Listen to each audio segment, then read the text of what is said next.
markale fiirsidayaal hadhowaada ka bilaabo taliyii hore ee ciidamada xoogga dalka qaybta 6aad Yesi Rasme xilka aan ka wareejiyay taliyaha cusub ee qaybta 6aad ee ciidanka xoogga dalka Soomaaliyeed sida faahfaahinta warkuusiniin fiiriyo Sidaali Muuse Maxamed Ateera taliyii hore ee qaybta 6aad ee ciidamada xoogga dalka Soomaaliyeed General Ibrahim Aadan Yarow ayaa maanta xilka ku wareejiyay taliyaha cusub ee ciidamada militariga ee qaybta 6aad Sareeye Guute Cabdiraxmaan Timcade iyo abaanduulaha cusub ee qaybta 6aad Cornel Tifow goobta xilka uu ku wareejinayay taliyaha ayaa waxa ku sugnaa taliyaal saraakiilo ku xigiino iyo ciidamada xoogga dalka Soomaaliyeed ee qaybta 6aad inta aysan dhicin xil wareejinta ayaa taliyaha cusub ee ciidamada militariga ee qaybta 6aad Sareeye Guute Cabdiraxmaan Timcade lagu soo wareejiyay xarumaha ay ka kooban yihiin taliska gaar ahaan xafiisyada isbitaalka loogu talgalay ciidamada iyo gaadiidkooda intaasi kadib taliyii hore ee qaybta 6aad ee ciidamada xoogga dalka Soomaaliyeed General Ibrahim Aadan Yarow ayaa goobta xil wareejinta ka hadlay isagoo taliyaha cusub u rajeeyay in uu ka soo bixi doono xilkii loo igmaday والصلاة والسلام على أشرف الأنبياء نبينا محمد عليه الصلاة والسلام maanta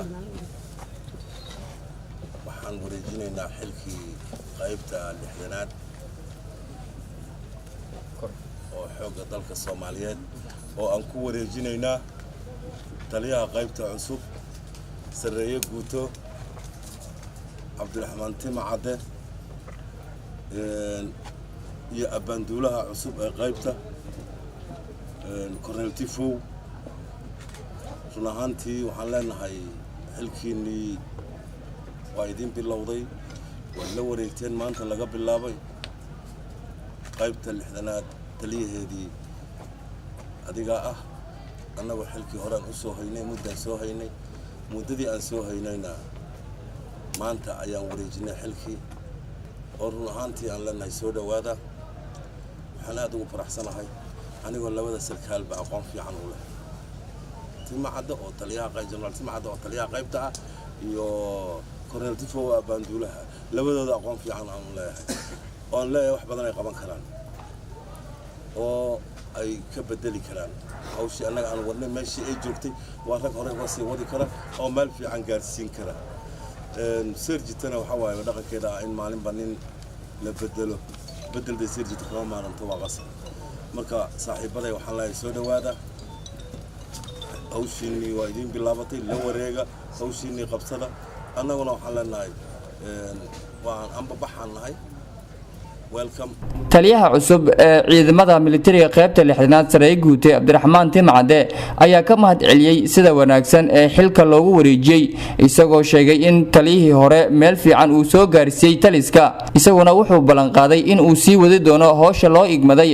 qaybta Ibrahim Aadan Yarow abaanduulihiisa Ismaaciil Khaliif inay saaka xilka noogu wareejiyaan si aad u qiimo badan oo sharaf leh hadday noqon lahayd ciidan hadday noqon lahayd gaadiid hadday noqon lahayd qalab spare parts hadday noqon lahayd xafiisyadii